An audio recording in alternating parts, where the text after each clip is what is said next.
Inilabas ng Okta Research ang resulta ng kanilang tugon ng MASA March 2025 pre-election survey. Nakatutok si Maki Pulido. Sa March 2025, tugon ng MASA survey ng Okta Research para sa eleksyon 2025. 18 kandidato ang may statistical chance na manalo kung ginawa ang eleksyon noong panahong isinagawa ang survey. Ito ay sina Senador Bongo, magkapatid na Congressman Erwin Tulfo at Ben Tulfo, dating Senate President Tito Soto, incumbent Senators Bong Revilla Jr. at Lito Lapid, dating Senador Ping Lacson, Senators Pia Cayetano at Bato de la Rosa, Makati City Mayor Abby Binay, Congresswoman Camille Villar, dating Senador Manny Pacquiao, Willie Revillame, dating DILG Secretary Benher Abalos, mga dating Senador Bam Aquino at Kiko Pangilinan, Senators Francis Tolentino at Amy Marcos. Isinagawa ang survey sa pamamagitan ng face-to-face interviews nationwide noong March 18 hanggang 24, 2025. 1,200 male at female registered voters na edad 18 pataas ang in-interview para sa survey. Meron itong plus-minus 3% na margin of error at 95% confidence level. Para sa GMA Integrated News, Maki Pulido, nakatutok 24 oras. Ikinabahala ng isang concerned citizen ang mga nakabalandra umanong tangke ng LPG sa isang barangay sa Cavite. Nasa kalsada lang umano ang mga ito sa halip na sa loob ng tindahan, kaya pinangangambahang takaw sunog. Inaksyonan yan ng team ng inyong kapuso Action Man. Nakabalandra sa kalsada at wala sa loob ng tindahan ang agaw pansin ng mga LPG cylinder na ito sa isang bahagi ng Barangay San Francisco sa General Trias, Cavite. Sumbong ng concerned citizen, nangangamba sila sa bantang hatid ng mga tangking nakasalansan lang sa daan, lalo na't malapit lang ito sa mga bahay. Dumulog ang inyong kapuso Action Man sa Business Permit and Licensing Division ng General Trias, Cavite. Katuwang ang Bureau of Fire Protection, Office of the Building Official at Barangay San Francisco. Nag-inspeksyon sila sa lugar. Lumabas sa inspeksyon na nagkaroon ng paglabag sa Presidential Decree 1096 o National Building Code na siyang nagtitiyak sa kaligtasan ng mga istruktura sa isang komunidad. Nag-issue rin ng notice to comply ang BFP na nag-uutos sa may-ari ng tindahan na bawasan ang bilang ng kanilang LPG cylinders. Inirekomenda rin dapat maisaayos ang paglalagay ng mga tindang tangke. Kailangan din nilang mag-secure ng updated fire safety clearance hinggil sa maayos na storage ng mga tangke. Open naman po kami sa reklamo dahil siyempre yung mga tao na hindi alam po yung safety ng LPG, siyempre matatakot naman po talaga. Huwag po silang mag-alala kasi meron po kaming mga training po na inatenan para makakuha po kami ng mga permit. Sa ngayon ay nabigyan na ng show cause order ng tindahan at pinagpapaliwanag sila kung bakit hindi dapat ma-revoke ang kanilang business permit. Alinsunod sa mga nakitang paglabag, nangako naman ang pamunuan ng tindahan na susunod sa mga rekomendasyon ng lokal na pamahalaan. Tututukan namin ang sumbong na ito. Para sa inyo mga sumbong, pwedeng mag-message sa Kapuso Action Man Facebook page o magtungo sa GMA Action Center sa GMA Network Drive, corner Samar Avenue, Diliman, Quezon City. Dahil sa anumang reklamo, pang-aabuso o katiwalian, tiyak may katapat na aksyon sa inyong Kapuso Action Man. Ilang araw bago ang Semana Santa, pinatututukan ng Transportation Department ang pag-iwas sa overloading sa mga pantalan. Sa NAIA naman, nagbili nito kontra sa mahabang pila sa loob at traffic naman sa labas. Nakatutok si Oscar Oida. Dahil Semana Santa at pinakadinaragsa, todo na ang paghahanda ng Batangas Port. Hanggang 25,000 pasahero ang dumaraan dito sa Batangas Port kapag ganitong peak season. Ang peak natin, aakyat tayo niyan by next Tuesday. Monday and Tuesday, medyo dyan tayo handang-handa na dadami yung mga pasahero natin. We expect sa peak season natin, from Monday, Tuesday, umaabot tayo ng mga 20 to 21,000 passengers a day dito lang sa Batangas. Bago pa yan ay ininspeksyon na ngayon ni Transportation Secretary Vince Dizon ang pantalan at kontento naman siya sa seguridad nito. Gayon din sa ticketing system. Bagamat nais ng kalihim na matuloy na ang pinaplanong electronic ticketing system para iwas fixer at bawas pila. Kaya naman may pila kasi nandito sila maaga, pero sarado pa yung mga booth eh. Tapos, pangalawa, makakatulong din ng malaki yung e-ticketing natin para masigurado na hindi tayo nag-overload. Approved din siya sa The Aircon na waiting area at palikuran. Happy rin ang marami kong nakausap, maliban sa mahina ang data signal sa loob.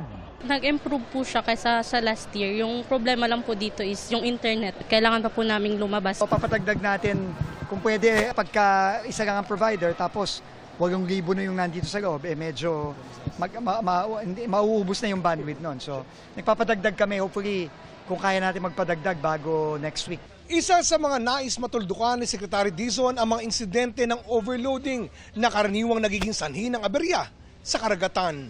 Kailangan stricto tayo dyan. No? At pag may nag-violate niyan, medyo mabibigat ang mga i-impose na penalties. Seryoso ang gobyerno dito. Actual na binibilang yung pasahero, kino-cross-check natin dun sa capacity ng barko. At sinisigurado natin na kung narating na yung maximum allowable passengers, ay wala nang pwedeng sumakay. Ininspeksyon na rin ang NAIA Terminals 1 at 3 kaninang umaga, kung saan gusto rin ng Transportation Secretary na maiwasan din ang mahahabang pila sa loob, pati mabigat na traffic sa labas. Ngayon pa lang ay pinalawak na anya ang driveway para sa mga naghahatid o sumusundong sasakyan at nagdagdag din ng parking. Nagdagdag naman ang Bureau of Immigration ng mga immigration officer sa mga OFW lane. To ensure na punong-puno po yung ating mga counters para pagsilbihan po yung expected talaga natin na influx ng mga travelers. Para sa GMA Integrated News, Oscar Oida, nakatutok, 24 oras. Mga kapuso, ramdam niyo po ba ang init at alinsangan kanina? 12 lugar sa bansa ang nakapagtala ng init na nasa danger level o mapanganib sa kalusugan. Nangunguna riyan ang 45 degrees Celsius na naramdaman kanina sa Dagupan, Pangasinan. Sinundan ang 44 degrees Celsius sa Cavite City at 43 degrees Celsius sa Pasay City. Matinding init din ang naranasan sa iba pang probinsya na ang karamihan ay nasa Luzon. Para bukas, posibleng danger level ulit ang heat index sa Cavite City, Dagupan, Pangasinan, Tayabas, Quezon, Rojas Capiz at Dumangas, Iloilo. 44 degrees Celsius ang pinakamataas, kaya ingat po sa banta ng heat exhaustion o heat stroke. 38 hanggang 40 degrees Celsius naman sa Metro Manila. Ang maalinsangang panahon dala pa rin ng easterlies na ngayon kasabay na ring umiiral ang Intertropical Convergence Zone o ITCZ. Base sa datos ng Metro Weather, malawakan at may malalakas na pag-ulan sa Mindanao at malaking bahagi ng Visayas bukas, lalo na po sa hapon. Maging alerto dahil posible ang magpabaha o magdulot ng pagguho ng lupa. May mga kalat-kalat na ulan din sa Palawan, Mindoro provinces at iba pang bahagi ng Luzon.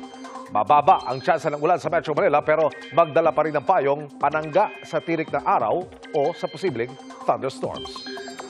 Nauwi sa pamamaril ang pagsita ng pulisya sa 4 na nagpakilalang sundalo na ilang araw ng sunod sa isang negosyanteng Chinese. Pangamba ng huli, baka kidnapin siya.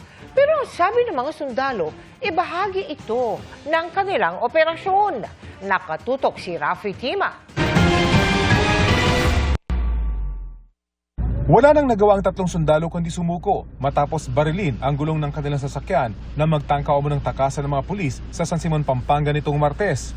Noong una ay sistahin lang sana sila dahil sa sumbong na ilang araw na nilang sinusundan ang isang negosyanteng Chinese na taga roon. Patunay ang kuha ng CCTV sa pagsunod ng sasakyan ng mga suspect sa pulang SUV ng negosyante na nangamba noong matulad sa ibang Chinese na kinidnap sa mga nakaraang linggo. Kaputok sir, diretso pa rin yung takbo hanggang maka-lose control sila dahil habol nga sir. Nag-360 ngayon yung Innova. Bumaba naman na po sila doon. So nagtaas sila ng kamay and sabi tropa. Isa pang sundalong kasama ng 3 ang itinakbo muna sa ospital matapos tamaan ng bullet fragment sa leeg. Nakuha mula sa 4 ang kanilang mga ID, 2 baril, mga radio communication equipment at surveillance camera. Tinanong ko sila, may mission order ba kayo? Meron po pero hindi namin dala. May coordination ba kayo? Tanungin nyo na lang po yung CO namin. Yun po ang sagot nila. Giit ng mga inaresto, lihitimo ang kanilang operasyon at pagtiktik sa negosyanteng Chinese. ISAP nga, yun ang sinasabi po nila. ISAP nga kami. ISAP. So yun lang po yung palaging sinasabi nila. ISAP sila. Isang AFP official na may ranggong major ang dumating naman kalaunan at pinatunayang mga sundalo nga ng AFP ang mga inaresto. Matapos magpresenta ng mission order at gun ban exemption, pinalaya ang mga sundalo. Pero mananatili ayon sa pulisya ang kasong unjust vexation at grave threat laban sa mga sundalo. Hinihingan pa namin ng reaksyon ng ISAF o Intelligence Service of the Armed Forces of the Philippines. Para sa GMA Integrated News, Rafi Tima nakatutok, 24 oras. Pansamantalang itinigil ng Amerika ang dagdag taripa nito sa mga ini-import mula po sa ibang bansa maliban sa China. Tumaas ang halaga ng stock sa Pilipinas at iba pa kasunod niyan. Pero ano po ba ang epekto kung ituloyan, lalo sa presyo ng bilihin at trabaho? Nakatutok si Ivan Mayrina. Inanunsyo ni US President Donald Trump ang 90-day pause o pagtigil muna sa pagpataw ng matataas na taripa o buwis sa mga ini-import ito. 10% lang muna ang ipapataw sa lahat ng bansa, maliban sa China na mula sa 104% ay itinaas pa sa 125% ang taripa. Ito'y matapos humiling ng negosasyon sa Amerika ang hindi bababa sa 75 bansa sa mga taripang ito ayon kay Trump. Kabilang sa nakipag-ugnayan na sa United States Trade Representative o USTR, ang Pilipinas na dapat ipapatawan ng 17% na taripa. We have communicated with them our desire to engage in a meeting or dialogue with them, and they have positively responded. So I will be scheduling a trip to the United States to meet with the USTR soon. Bukod sa one-on-one na pakipag-usap ng Pilipinas sa Amerika, may hiwalay ding hakbang bilang kaisa naman ng Association of Southeast Asian Nations o ASEAN. May pulong ngayon ang mga trade ministers ng ASEAN members at inaasahe gigit nila ang pagkabahala sa epekto ng taripa. Every country will continue with their bilateral negotiations with the US and concurrently conduct a regional discussion with the US. And the key words are cooperation, not retaliation. Ang tarif o taripa ay buwis ay pinapataw sa mga produkto ng ibang bansa. Halimbawa, ang export ng Pilipinas ay papasok sa Amerika, papatawan ng 17% tax. Para hindi malugi, tataasan na lang ang presyo nito pag binenta sa mga consumer. Dahil magmamahal, nagiging paraan ito para protektahan ang local products. Ang epekto sa Pilipinas, mas konting export at kita. Pero hindi lang Pilipinas sa pinapatawan kundi lahat ng bansa, kabilang ang China. At dahil maraming produktong ini-import ng Amerika, hindi maiwasang magmahal ang mga produkto roon. Hindi tulad ng maraming bansa, gaganti ang China ng dagdag ding taripa sa mga ipinapasok sa kanilang American products. Kaya magmamahal din ang mga produkto sa China. Ang problema ng Pilipinas ay ang mga ini-import itong produkto na mula Amerika at China o ang mga produktong ang raw material ay mula sa dalawang bansa. Malamang may dagdag presyo na agad yan bago pa dumating sa Pilipinas. Kung may trade war silang dalawa na pataasan sila ng tariff, yung input cost nun, directly or indirectly, mararamdaman natin sa Pilipinas at sa buong mundo. Parang domino epekto niyan. Anumang produkto kasi na nagmamahal kahit pa imported, pwedeng makapagpamahal din sa iba pang produkto kahit local products. Kung mahal ang mga bilihin, kukunti ang benta ng mga produkto sa bansa.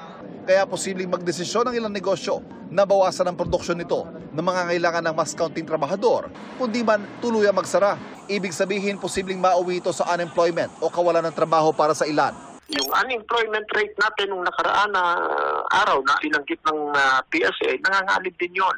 So, malaking uncertainty o walang kasiguruhan ang nangyari dahil po dito sa taripa na programa na gustong ipatupad ni Trump sa buong mundo. At dahil nga mas mahal na ang mga bilihin sa Amerika, magtitipid din ang mga dugong Pinoy roon. Mababawasan ang ating remittances, babagal ang paglago ng remittances natin. Hiwalay pa ang epekto kung mahirapan ang American companies na nag-e-employ ng mga Pilipino sa buong mundo. Ang iba nga may investment, sangay o pabrika sa Pilipinas. Pwede rin silang mawalan ng trabaho. Bagal yung global investments, yung global trade, babagal. Yung mga trabaho, babagal. Kahit yung OFW jobs. Kasi you're talking about the global supply chains around the world. Sa dami ng epekto, may ilan na may kontrol naman ng Pilipinas, partikular sa export. Pwede kasing maghanap ng mga bansang pwedeng supplyan ng mga made in the Philippines. Kailangan mag-diversify. No? Kasi masyado tayong concentrated sa US. 17% ng total exports natin. Biggest export market natin. Siya yung may tariff eh. Yung ibang bansa, wala naman eh. Pero kung kailangan talaga mag-export sa Amerika, may bentahe pa rin magagamit ang Pilipinas. Pangalawa sa pinakamababa sa ASEAN ang 17% na taripang ipapataw sa mga produkto ng Pilipinas. Maaring maging oportunidad pa nga raw ito ayon sa mga economic managers ng gobyerno dahil maaring makahikayat tayo ng mga mamumuhunan sa bansa. Sa kabila nito, ang Free Trade Agreement o Zero Tariffs pa rin ang isusulong sa negosasyon ng Pilipinas sa Amerika. Para sa GMA Integrated News, Ivan Mayrina, nakatutok, 24 oras. Iginiit ni Alabat, Quezon Mayor Jose Ramil Arquiza na walang pogo operation sa kanilang bayan. Kasunod yan ang pagkakaaresto ng 42 Chinese sa isang resort doon. Karamihan sa mga inaresto, undocumented at hinihinalang magtatayo ng pogo doon. Pero ang sabi ni Arquiza, walang pogo at di anya magkakapogo sa isla. Babantayan anya ng munisipyo ang mga dayuhang pumapasok at nagtatrabaho sa kanilang bayan. Ang meron doon anya ay proyekto para magtayo ng mga wind turbine para lumikha ng kuryente na may Chinese subcontractors. Nakikipagtulungan na sila anya sa Bureau of Immigration at kumpanya sa likod ng proyekto para ma-verify ang status ng mga Chinese. Wala pong pogo operation dito at wala pong mangyayaring pogo operation. Tinututukan ng ating munisipyo na ang sino mang foreign national na papasok at narito sa ating isla na nagtatrabaho ay may kakulang valid permit. Ilang tulog na lang at mapapanood nyo na sa mga sinehan this April 19 ang upcoming Kapuso film na Samahan ng Mga Makasalanan. Pero bago yan, live muna tayong makikichika kay Lars Santiago mula sa red carpet premiere nito sa Cubao, Quezon City kasama ang cast ng pelikula. Kuya Lar!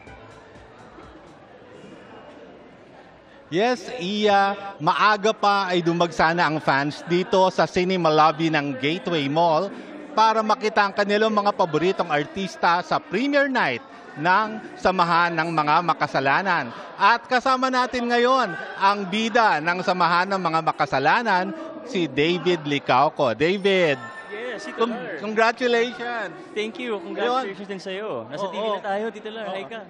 Tamang-tama. Holy Week at itong pelikula na Samahan ng Mga Makasalanan ay ipalalabas. Yes, exactly. Super timely niya dahil yung concept ng pelikulang ito ay it centers around God. It's about change, pagbabago sa buhay na kung nagkaroon ka ng kasalanan dati, doesn't mean na hindi ka pwedeng magbago. Diba? So, it's very timely for the Holy Week. Okay, so mag-invite tayo April 19. April 19, mga kapuso, in cinemas nationwide, Samahan ng Mga Makasalanan. Please watch. Ayun, natin yan po, mga kapuso, ang latest dito sa premiere night ng Samahan ng Mga Makasalanan, of course, still with David Licauco. Iya? Maraming salamat, David, at maraming salamat, Kuya Lars Santiago.